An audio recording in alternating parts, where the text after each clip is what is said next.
So we are here at the World Urban Forum in Kuala Lumpur, in the Kuala Lumpur Convention Center, and I'm here with Clinton.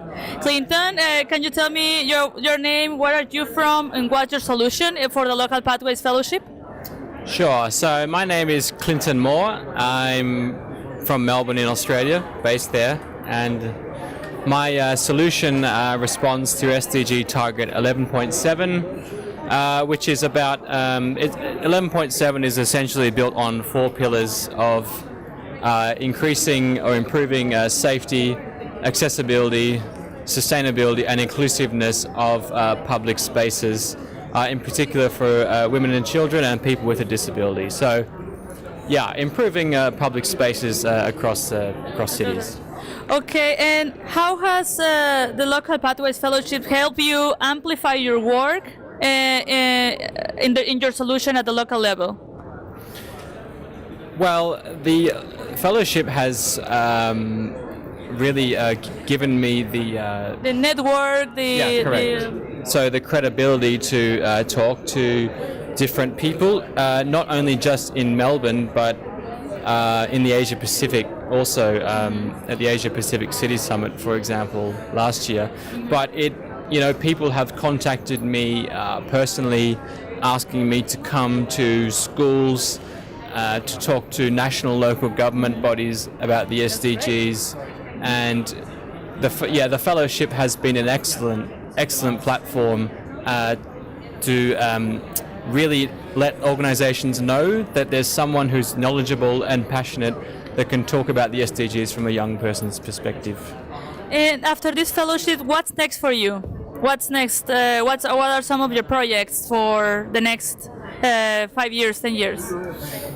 Or in the long term, or in the short term, could be. Yeah, sure. 5-10 years. Well, obviously, I'll head back to Melbourne, and I'll work on the particular project initiative that I've been doing with the fellowship, which is to develop an education or a pilot training program for young people and building their knowledge about public spaces.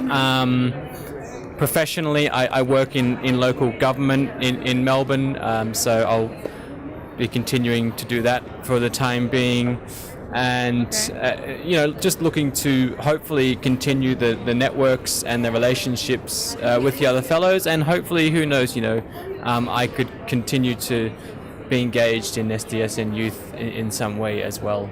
Okay, and I'm curious, what are you looking for in a partner?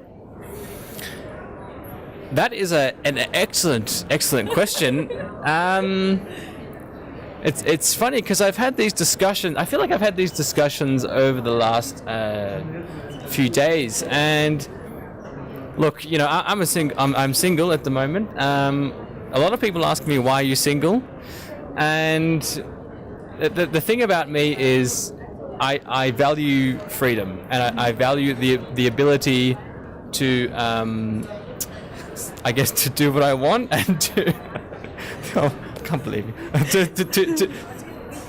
to do what I want, but I want someone who can challenge my ideas, challenge my thinking.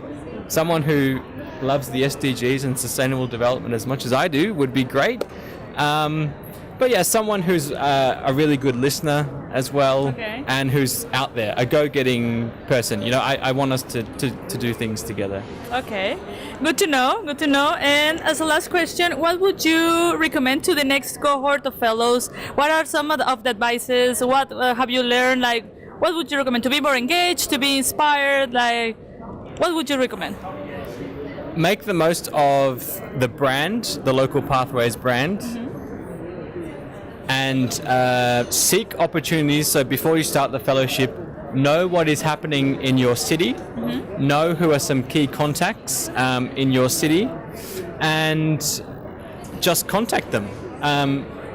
I have been overwhelmed by the response I've had, not only from local government staff, mm-hmm, and people from the private sector, but even from elected officials. Mm-hmm. In terms of being open to knowing more about the fellowship. So my message really is just put yourself out there, mm-hmm, let people know you are a resource on the SDGs, mm-hmm, And once you get your name out there across different networks, you will actually be invited to speak at things, to do things, and you'll be surprised at how far the fellowship can actually take you. Okay, so wish you all the luck for the future engagements, and thank you very much. We continue here in the local in the concluding the project of the Local Pathways Fellowship at the Kuala Lumpur Convention Center. Thank you very much.